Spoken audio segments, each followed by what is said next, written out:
So here are some examples where we're just going to be looking at a few different styles of trading and the time frames that you would want to be looking at associated with those styles. So as everybody knows the saying, the trend is your friend. Ideally, you want to be trading with the trend. That definitely makes things certainly easier and more comfortable. There are definitely styles where you are trading counter the trend, and I will cover some of those as well.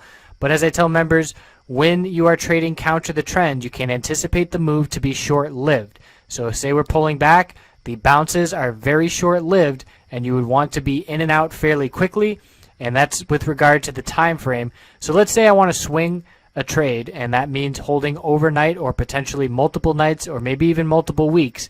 So I look at the prevailing trend by zooming out. This is the weekly chart for Yelp. I can see since February we've been in a very nice uptrend, and that is highlighted by a stair-step pattern of higher lows and higher highs, continuation to the upside. And I look back at the history and say, what has been occurring and how can I recognize this going forward? So we see a big bullish move, we consolidate for a couple weeks, we continue to the upside, another couple weeks of consolidation, big continuation, big bull move, and now we're consolidating again. So I can see that it has been the pattern. So I can say, okay, after we consolidate, I want to be entering bullish on that consolidation so I can get the move of continuation to the upside, continuing this bullish trend. And I would be looking at the weekly first to get the overall trend, and then I zoom into the daily to try and nail a more specific entry. And we're going to look at some more specific examples. We're going to cover the indicators and where to enter bullish and bearish. This right now, we're just looking at style. So if we're looking for a swing trade, we want to be trading with the trend by zooming out, and then we zoom in to get our specific entry point. Now, another kind of trade is the same style but bearish, and that's following the trend. So this is the daily chart for CMG, and it's a very clear lower high, lower low downtrend. So if you're looking to play it bearish, you're looking for it to follow that trend. And let's zoom out to the weekly just like we did on Yelp, and we can see very clearly there's our high, pull back, a lower low below this past low, lower high, lower low, and that is the consistent pattern. So I can be looking for bearish entry at the tops of these trends, and we'll be covering trends here in a little bit to get more specific, but it's the time frame I'm looking at is weekly and daily if I'm looking for swing trades. Now if I'm looking for a bounce play, I'm a big fan of oversold bounces. I like when a stock dumps and gets oversold and then gets a short-term bounce. Now that is what I was talking about, being a bit more quick, wanting to be in and out because you are trading against the overall trend. Here's an example on the daily chart of GWPH where we had a big time dump, and you can tell it's getting oversold by the indicators, and like I said, I'll be going more in depth on those indicators here in the next lesson.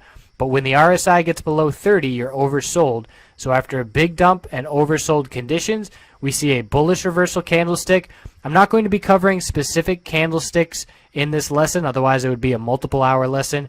We have another course called Candlesticks, and it's going to be discussing what is a bullish candlestick, what is a bearish candlestick. It is essential to be able to recognize these to be a successful trader, and that is the core of technical analysis, the candlestick shapes and the psychology behind them. So if you are not comfortable with candlestick shapes and what they indicate in their positioning on the trends, I certainly suggest watching that course as well, as that is essential to understanding entries and exits. So here's your pullback, oversold conditions, bullish reversal doji. We confirmed it the next candlestick, and then we got a few days of upside before a pullback. So there's that little bit of upside, and you can be using this as a day trade or a swing trade for a couple nights, but you wouldn't want to be swinging this trade for any more than a couple nights because, again, it is against the trend. So you can zoom in even more. Let's say I was looking at just a day or two trade.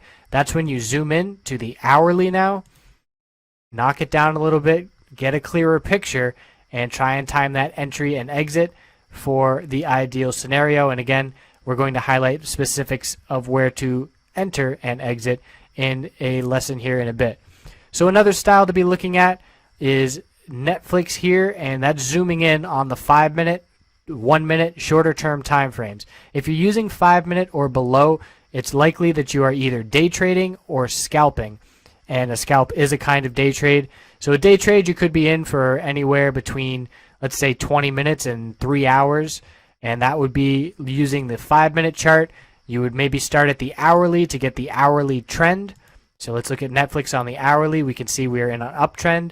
There's our high, higher low, higher high, higher low, higher high. You get the idea. So I can zoom out, see the overall uptrend on the hourly, and then I zoom into the 5-minute to try and time my entry as ideally as possible, looking to hold it for just a couple hours at the most. If I'm scalping, which I would say is the most advanced kind of trading, if you're scalping, you are very comfortable with quick moves, you are likely using high capital.